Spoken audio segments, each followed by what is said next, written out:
Hey everybody, this is Ben back with another Leetcode tutorial. So today we're going to be looking at problem 1807 titled Evaluate the Bracket Pairs of a String. So we'll go ahead and talk through the prompt, we'll talk about some pseudocode, and then we'll actually type out an implementation for this problem. So you're given a string S that contains some bracket pairs, with each pair containing a non-empty key. For example, in the string, parentheses name parentheses is parentheses age parentheses years old, there are two bracket pairs that contain the keys name and age. So notice how we're working with what is inside those parentheses. You know the values of a wide range of keys, and this is represented by a 2D string array knowledge where each knowledge I equals key I, value I. So that indicates that key I has a value of value I. You are tasked to evaluate all of the bracket pairs in the string. When you evaluate a bracket pair that contains a key I, you will replace key I with the bracket pair's corresponding value if it exists. If you do not know the value of the key, you will replace key I in the bracket pair with a question mark. Each key will appear at most once in the knowledge 2D list, and there will not be any nested brackets in S. Then we'll return our evaluated string. So let's go ahead and talk through some pseudocode. So the objective here is pretty simple, and we need to evaluate the string for the parentheses for any part of the string within brackets, or within parentheses, excuse me. We need to see if this substring that's inside those parentheses exists in the knowledge 2D list, which will tell us to replace this substring with a different substring value.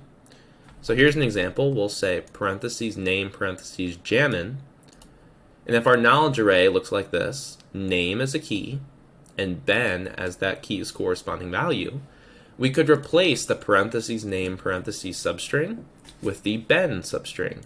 So the resulting string would be Benjamin, which is my full name. So if the map does not contain the parentheses value, so remember the value that's inside the parentheses, we'll just replace it with a question mark instead. So let's go ahead and run through some steps to solve this problem. So first, we will use a hash map to replace values found in the knowledge 2D list. Index 0 in each list is our key. Index 1 in each list is our replace value.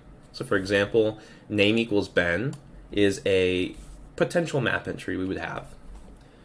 Second, we'll use a string builder to create a new string to return in this method. This will be easier and faster than actually replacing characters in the given string S. Third, we need to fill our map. Fourth, we need to iterate through the given string S, and we'll find each substring that starts with an open parentheses and ends with a closed parentheses.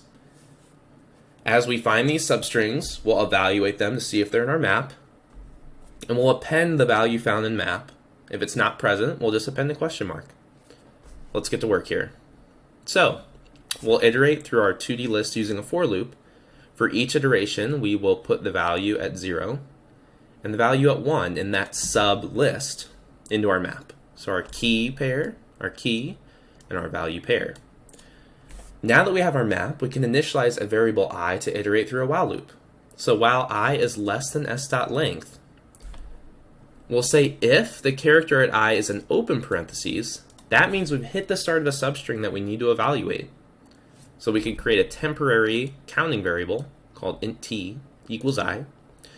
Now while s.character at t does not equal a closed parentheses, we'll iterate t. We'll just add 1.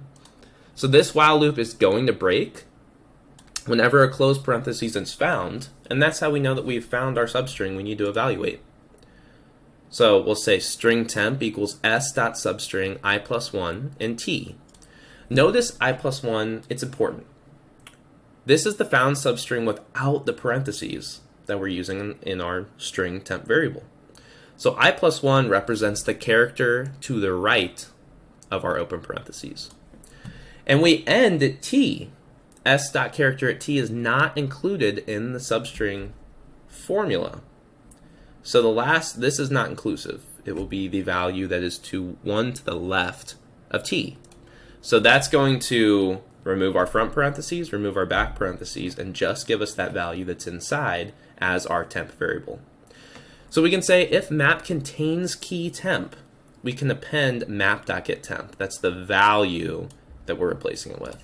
Else, we'll append a question mark. Then we need to say I equals t plus 1, because our index should now represent the first character after our closed parentheses we previously found. Remember that we're creating a new string, so we don't want to be copying back values that we already evaluated. Now this if statement, if the character was an open parentheses, that sets off all of this. Else, if that character is not an open parentheses, we'll just append the character to our string builder and make sure we iterate through I on that, on this else statement. So I'll go ahead and put that in there. Then we'll return our string builder to a string, and that's our final result. So let's go ahead and code something up. Notice I imported just the Java library is kind of this wildcard here. It does contain the hash map and string builder libraries. So we'll say hash map string map equals new hash map. And then we'll make our string builder. I like to call it SB string builder for list I in knowledge. We'll say map.put string. I'll explain this in a moment. Map I.get 0 and string I.get 1. So this is going to populate our map. For some reason, when you say I.get 0 and I.get 1, these values cast as an object, and I'm not entirely sure why. So you could fix this by casting a string value onto them. So just notice we have a 2D list we're working with. So this for loop iterates through the list.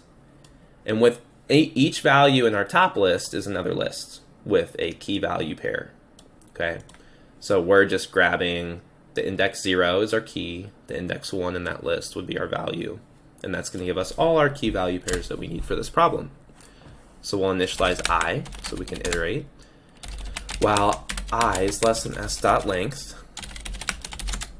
if s.character at I equals our open parentheses, that's always tough to type in some IDEs, we'll set a temporary variable t to I, so we can use another while loop here to find our close parentheses without affecting our actual index in the problem. T++, so this will break when we hit our close parentheses. We'll say string temp equals s.substring I plus 1 and t. So remember, that's going to get us the values that are just the value that is inside the parentheses. The parentheses are not included in that temp variable. Now we'll say if map contains the key temp, then we could go ahead and append map.getTemp. So that's our value to that corresponding key. Else, we'll just append a question mark. Now, after this, we need to set I equal to t plus 1, as we talked about earlier. Now, outside of our if statement, we're going to say else sb.append s.character at I, and I like to say I++ just to keep that in one line. Go ahead and iterate there for that else statement.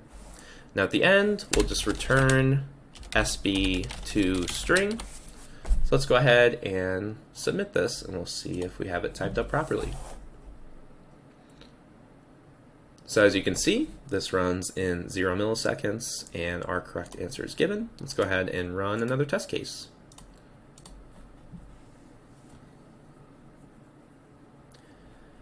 And that gets us our other test case. So for my submission, I was able to find it is about 95% faster on runtime and about 95% less memory than most solutions. So overall, there are definitely other ways you could approach this problem, but I really liked the hash map and string builder approach. And instead of creating a new string, we just build a new one and return that. So thank you very much for watching, and have a great rest of your day.